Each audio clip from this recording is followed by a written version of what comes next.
Fourth semester के सभी छात्रों का आरंभिक भाषा क्लास में स्वागत है। आज मैं आपको बता रही हूँ कविताओं के प्रकार। इसमें पहला है बाल गीत। प्रारंभिक अवस्था के बालकों के लिए लिखे गए ये गीत उनके दैनिक जीवन से संबंधित हों, मनोरंजक हों, कहानियों पर आधारित हों या पशु पक्षियों महापुरुषों की प्रशंसा पर आधारित होना चाहिए। भाषा सरल हो, पंक्तियाँ आकार में छोटी हों ताकि सरलता से कंठस्थ की जा सकें। दूसरा है वर्णनात्मक गीत। माध्यमिक कक्षाओं के विद्यार्थियों के लिए कविताएं ना तो अधिक साहित्यिक ही होनी चाहिए और ना अधिक तुकबंदी प्रधान हो। इनकी भाषा अधिक अपरिचित शब्दों तथा गंभीर शब्दों से युक्त नहीं होनी चाहिए। भक्ति, देशभक्ति, प्रकृति संबंधी वर्णनात्मक कविताएं इस अवस्था के बालकों को पढ़ाई जा सकती हैं, मतलब माध्यमिक कक्षाओं के बालकों के लिए उपयुक्त होंगी। वीर रस, करुण, दया आदि भावों से युक्त कविताओं का चयन भी किया जा सकता है। फिर है साहित्यिक कविताएं।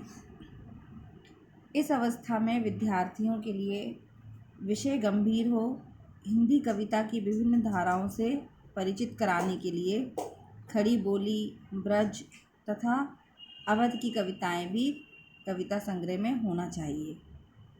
फिर है काव्य संग्रह।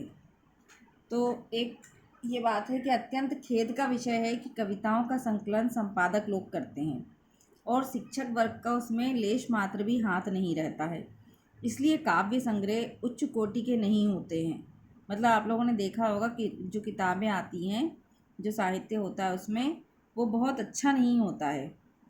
तो कविताओं का स्वर बालकों के मानसिक धरातल से बहुत ऊंचा नहीं होना चाहिए। मतलब ऐसा होना चाहिए कि उनको समझ में आए, जो साहित्यिक भाषा हो वो उनकी समझ में आनी चाहिए। इसके बाद है कविता काव्य शिक्षण का महत्व।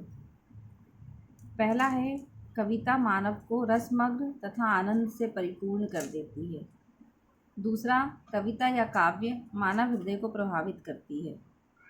तीसरा, कविता या काव्य समाज की विभिन्न समस्याओं से परिचित कराता है, साथ ही उनका समाधान करने के लिए भी प्रेरित करता है।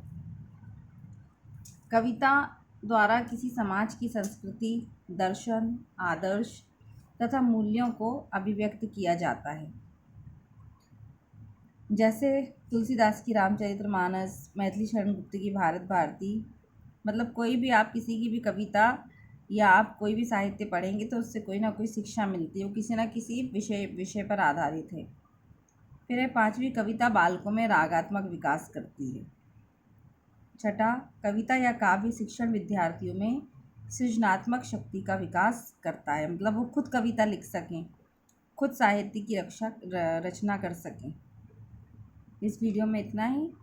इसके आगे अगले वीडियो में बताया जाएगा।